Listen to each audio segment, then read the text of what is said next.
ரொம்ப பரபரப்பா போயிட்டுருக்கிற இந்த ஐபிஎல் பார்த்தீங்கன்னா, இறுதி கட்டத்த நோக்கி போயிட்டுருக்குன்னு சொல்லலாம். யாரு பிளே ஆஃப்ல இருப்பா? அந்த ரேஸ்ல 4 டீம் தான் இருக்க முடியும். அந்த 4 டீம் யாருன்னு நிர்ணயிக்கிற ஒரு கடைசி கட்டமா தான் இப்போ போயிட்டுருக்கு. எல்லாருமே நெக் டூ நெக்ல இருக்காங்க. ஃபர்ஸ்ட் 2 பிளேஸ்ல பார்த்தீங்கன்னா, ஆர்ஆர், கேகேஆர் இருக்காங்க. அதைத் தொடர்ந்து எஸ்ஆர்எச் இருக்காங்க. அதைத் தொடர்ந்து 4வது பிளேஸ்ல வந்து சென்னை இருக்காங்க. அடுத்து டிசி இருக்காங்க. எல்எஸ்டி இருக்காங்க. அடுத்தது யாருமே எதிர்பார்க்காத மாரி, இப்போ ஒரு சின்ன வாய்ப்புக்காக ஆர்சிபியும் இதுல கூட இணைஞ்சிருக்காங்க. யார் இந்த 4 இடத்த பிடிப்பா? யாரு குவாலிஃபை ஆவா? அப்படிங்கிற எதிர்பார்ப்பு எல்லாருக்குமே இருக்கு. ஸோ அதை நோக்கி தான் இன்னைக்கு ஒரு முக்கியமான மேட்ச்ன்னு சொல்லணும். சென்னைக்கும் குஜராத்துக்கும் நடந்தது. இந்த மேட்ச் வந்து குஜராத் நரேந்திர மோடி ஸ்டேடியத்துல தான் நடந்துச்சு. இதுக்கு முன்னாடி 2023 ஃபைனல்ஸ் வந்து நம்ம குஜராத்தை தான் எதிர்கொண்டோம். அதுல வந்து ஜடேஜா, மோகித் சர்மா பால்ல கடைசியா ஒரு பால் 4 அடிச்சு சென்னைக்கு 5வது டைமா டைட்டில் வின் பண்ணி கொடுத்தாரு. ஸோ அடுத்தது எல்லாருமே எதிர்பார்த்த மாதிரி சென்னையில் குஜராத்துக்கும் சென்னைக்கும் மேட்ச் நடந்தது. அதில் வந்து பழி தீர்க்குமா குஜராத் அப்படின்னு எல்லாருமே எதிர்பார்த்தாங்க. ஆனால் அங்கே கம்ஃபர்டபுளாக சென்னை வந்து வின் பண்ணிட்டாங்க. அதுக்கு இப்போ பழி தீர்ப்பாங்களா குஜராத் அப்படின்னு எதிர்பார்த்தோம். ஆனால் எதிர்பார்த்த மாதிரியே சென்னையை வந்து பழி தீர்த்துட்டாங்க குஜராத். ஃபர்ஸ்ட் டாஸ் வின் பண்ண சென்னை இது வரைக்கும் டாஸ் வந்து ஒரு வாட்டி தான் வின் பண்ணியிருக்காங்க. 2வது டைமாக டாஸ் வின் பண்ணாங்க. ஸோ மேட்சையும் வின் பண்ணுவாங்க அப்படின்னு எதிர்பார்த்தோம். ஆனால் அதுதான் அங்கே நடக்கல. டாஸ் வின் பண்ண ருத்ராஜ் வந்து பவுலிங்கை தேர்வு செஞ்சார். ஸோ குஜராத் வந்து பேட்டிங் இறங்குறாங்க. குஜராத்தில் வந்து நிறையா மாற்றங்கள் பண்ணாங்க. ஓப்பனராக பார்த்தீங்கன்னா சாய் சுதர்ஷன் அண்ட் கில்லு தான் வந்து இறங்கினாங்க. ஸோ அவங்க 2 பேருமே தொடர்ந்து ஒரு 5-6 மேட்சாக ஃபார்மில் இல்லை. ஸோ ஈஸியாக விக்கெட் எடுத்துடலாம் அப்படின்னு எல்லாருமே எதிர்பார்த்தாங்க. ஸோ அதுதான் அங்கே நடக்கலை. ஆரம்பத்துலேருந்தே ஒரே அதிரடி. பால் எங்கே பார்த்தாலும் 6, 4 தான் பறந்தது.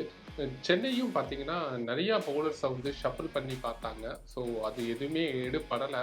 யார் போட்டாலும் பரவாயில்ல, இன்னைக்கு எங்களோட ஆட்டம் அதிரடியாக தான் இருக்கும் அப்படிங்கிறத நிரூபிச்சிருக்காங்க. 2 பேரும் ஓப்பனிங் பார்ட்னர்ஷிப் பார்த்தீங்கன்னா 210 ரன் கிட்டத்தட்ட அவங்க மட்டுமே அடிச்சிருக்காங்க. அதில் 2 பேருமே பார்த்தீங்கன்னா செஞ்சுரி அடிச்சிருக்காங்க. குறிப்பாக சொல்லணும்னா கில் வந்து அவரோட 100வது ஐபிஎல் செஞ்சுரியை பதிவு பண்ணியிருக்காரு. அது மாதிரி சாய் சுதர்ஷன் பார்த்தீங்கன்னா 2வது தமிழ்நாடு பிளேயர் வந்து ஐபிஎல்ல 100 அடிச்சிருக்காரு. ஸோ அந்த ஒரு சாதனையும் சாய் சுதர்ஷன் பண்ணியிருக்காரு. அது மாதிரி சாய் சுதர்ஷனை பார்த்தீங்கன்னா அதிவேக 1000 ரன்களை எடுத்த இந்திய வீரர்களில் சச்சினோட சாதனையை முறியடிச்சிருக்காரு. சச்சின் வந்து 31 மேட்ச்ல 1000 ரன் எடுத்தாரு. இவர் வந்து 25 மேட்ச்ல அந்த சாதனையை வந்து முறியடிச்சிருக்காரு. சாய் சுதர்ஷனை பத்தி சொல்லணும்னா அவர் ஒரு தமிழ்நாடு பிளேயர். இதுக்கு முன்னாடி 2023 ஃபைனல்ஸ்ல போது 95 ரன் சென்னைக்கு அகேன்ஸ்டா அவர் தான் அடிச்சிருந்தாரு. ஸோ இங்கேயும் அவர் தான் நமக்கு வந்து திரடனா எடுத்திருக்காரு. ஸோ இவங்க 2 பேர் பார்ட்னர்ஷிப்பே போதும். கிட்டத்தட்ட 20 ஓவர்ல 231 ரன் அடிச்சிருக்காங்க சென்னைக்கு டார்கெட்டா. சரி, இதை தொடர்ந்து சென்னை வந்து பேட்டிங் வராங்க.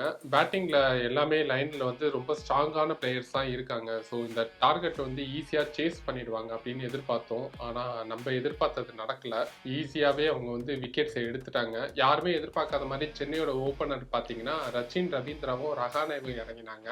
ருத்ராஜ் வந்து 1 டவுன்ல தான் இறங்கினாரு. ரச்சின் வந்து ரன் அவுட்டு, டேவிட் மில்லர் வந்து நல்ல ஒரு ஃபீல்டிங். அந்த ரன்னு வந்து ரஹானே ஓடவே இல்லை. இவர் தான் ஸ்டார்ட் அப் கொடுத்தாரு. தேவையில்லாத ரன் அவுட் அது. அதை தொடர்ந்து ரஹானேவும் வாரியர் பால்ல அவுட் ஆயிட்டாரு. 2 பேருமே பார்த்தீங்கன்னா ஒரு ரன் தான் அடிச்சிருந்தாங்க. சரி, ருத்ராஜ் கேப்டன் வந்து ஃபார்ம்ல இருக்காரு, ஸோ அவர் அடிப்பார் எல்லாருமே எதிர்பார்த்தோம். ஆனால் அவரும் வந்து டக் ஆகிட்டு போயிட்டாரு. அதை தொடர்ந்து மிச்சலும் மொயின் அலியும் பார்த்தீங்கன்னா நல்ல ஒரு பார்ட்னர்ஷிப் பில்ட் பண்ணாங்க. கிட்டத்தட்ட 2 பேருமே ஆஃப் செஞ்சுரி அடிச்சாங்க. மோகித் சர்மாவோட பால்ல 2 பேருமே அடுத்தடுத்து விக்கெட் விழுந்துருச்சு. அது மாதிரி சிக்ஸர் டூபே அவர் கொஞ்சம் அக்ரெசிவா விளையாடுவார் அப்படின்னு எதிர்பார்த்தோம். கடைசி 2 மேட்சா கோல்டன் டக் ஆனாரு. ஸோ இந்த மேட்ச்லயாவது விளையாடுவார் அப்படின்னு எதிர்பார்த்தோம். அவர் பெருசா ஒன்றும் ஸ்கோர் பண்ணல. 21 ரன் தான் அடிச்சாரு. அவரையும் பார்த்தீங்கன்னா மோகித் சர்மா அவுட் ஆகிட்டாரு. லாஸ்ட் இந்த 3 பேட்ஸ்மேன் விக்கெட் எடுத்தது பாத்தீங்கன்னா மோகித் சர்மா. அவரும் பாத்தீங்கன்னா கடைசி ஒரு 5 மேட்சா வந்து நல்ல ஃபார்ம்ல இல்ல பவுலிங்ல. பாத்தீங்கன்னா 4 ஓவர் 70 ரன்னு, 2 ஓவர் 40 ரன்னு அந்த மாதிரி தான் கொடுத்துட்டு இருந்தாரு. ஸோ இந்த மேட்ச் வந்து நல்ல ஒரு கம்பேக்கு. 4 ஓவர் 31 ரன் 3 விக்கெட் எடுத்து கொடுத்தாரு. So Jadeja, Santner, Dhoni. Santner வந்து டக்கு, ஜடேஜா வந்து 18 ரன்னு. அவங்க 2 பேர் விக்கெட்டை எடுத்தது யாருன்னு பார்த்தீங்கன்னா குஜராத்தோட மெயின் பவுலரான ரஷீத் கான் தான் அவங்க விக்கெட்டை எடுத்தாரு. ஸோ வழக்கம் போல தோனி இந்த கிரவுண்ட்ல பார்ப்போம்னு தான் அந்த 90,000 பேரும் வெயிட் பண்ணிட்டு இருந்தாங்க. அது மாதிரியே ரசிகர்களுக்கு விருந்தா வந்து தோனியோட ஒரு 2-3 சிக்ஸ் அமைஞ்சுது. ஸோ ஈஸியாக அந்த டார்கெட்டை சேஸ் பண்ணி வின் பண்ணி கம்ஃபர்டபுளாக வந்து பாயிண்ட்ஸ் டேபிளில் மேலே போவாங்க அப்படின்னு எதிர்பார்த்தோம். ஆனால் 196 ரன் தான் அடிக்க அடிக்க முடிஞ்சது சென்னையால் 20 ஓவரில். ஸோ குஜராத் வந்து கம்ஃபர்டபுளாக வின் பண்ணிட்டாங்க.